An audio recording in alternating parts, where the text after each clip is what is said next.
সুমন ছিল একটি মধ্যবিত্ত পরিবারের ছেলে। লেখাপড়া শেষ করেও সে ছিল একজন শিক্ষিত বেকার। সংসারের অভাব সে প্রতিদিন অনুভব করত।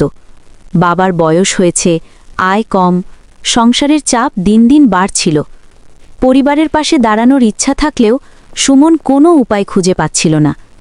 সে কাজের খোঁজে এক অফিস থেকে আরেক অফিসে ঘুরে বেড়ায়, কিন্তু কোথাও চাকরি পায় না। কারণ প্রায় সব জায়গাতেই বলা হতো চাকরি পেতে হলে মামা চাচার সুপারিশ লাগে। এই বাস্তবতা সুমনকে ধীরে ধীরে হতাশ করে তোলে। একদিন তার বন্ধু সুজন তাকে সহজ টাকার লোভ দেখায়। সুজন তাকে জুয়া খেলায় জড়াতে উৎসাহ দেয়। প্রথমে সুমন ৫,০০০ টাকা লাগায়, তারপর ১০,০০০। ভাগ্যক্রমে সে প্রায় ৫০,০০০ টাকা লাভ করে ফেলে। এই হঠাৎ পাওয়া টাকায় সে ভাবে এটাই হয়তো তার সমস্যার সমাধান। দাঁড়ান বন্ধুরা, আমাদের ভিডিও ভালো লাগলে লাইক, কমেন্ট ও সাবস্ক্রাইব করে পাশে থাকুন। আচ্ছা, সামনে যাই।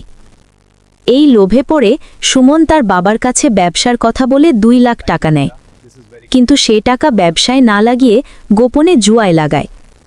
দুর্ভাগ্যবশত একদিনেই সে সব টাকা হেরে ফেলে। মুহূর্তের মধ্যে তার স্বপ্ন ভেঙে চুরমার হয়ে যায়। টাকা হারানোর পর সুমনের মাথায় শুধু একটাই ভয়, এই সত্য যদি তার বাবা জানতে পারে তাহলে হয়তো হার্ট অ্যাটাক করবে বা মারা যাবে। অপরাধবোধ, ভয় আর লজ্জায় সে মানসিকভাবে ভেঙে পড়ে। সে অনেকের কাছে টাকা চাইতে যায়, কিন্তু কেউ তাকে সাহায্য করে না। এই সময় তার আরেক বন্ধু মেহেরাজ সবকিছু জানতে পারে।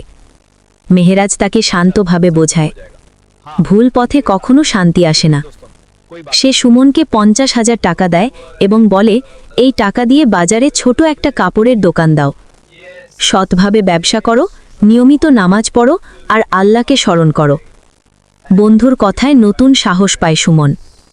সে জুয়া পুরোপুরি ছেড়ে দেয়। আল্লাহর উপর ভরসা রেখে সে ছোট একটি কাপড়ের দোকান শুরু করে। শুরুতে লাভ কম হলেও সে ধৈর্য ধরে পরিশ্রম করতে থাকে। নিয়মিত নামাজ পড়ে, মিথ্যা ও হারাম থেকে দূরে থাকে। ধীরে ধীরে আল্লাহ তার ব্যবসায় বরকত দিতে শুরু করেন। কয়েক মাসের মধ্যেই দোকান ভালো চলতে থাকে। একসময় সে বাবার সব দেনা পরিশোধ করে দেয়। বাবার মুখে হাসি ফিরে আসে, আর সুমনের বুক ভরে যায় প্রশান্তিতে। সময় গড়ানোর সঙ্গে সঙ্গে সুমনের ব্যবসা আরও বড় হয়। এখন তার দোকানে তার আন্ডারে ২ জন কর্মচারী কাজ করে। সে কৃতজ্ঞতার সঙ্গে তার বন্ধু মেহেরাজের দেওয়া সব টাকা পরিশোধ করে দেয়।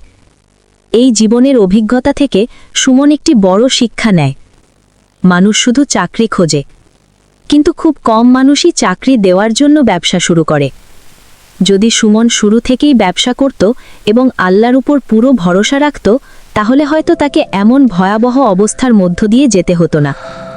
শেষ পর্যন্ত সুমন বুঝে যায় রিজিক মানুষের হাতে নয়, আল্লাহর হাতে। সৎ চেষ্টা, ধৈর্য আর বিশ্বাস থাকলে আল্লাহ কখনো কাউকে নিরাশ করে।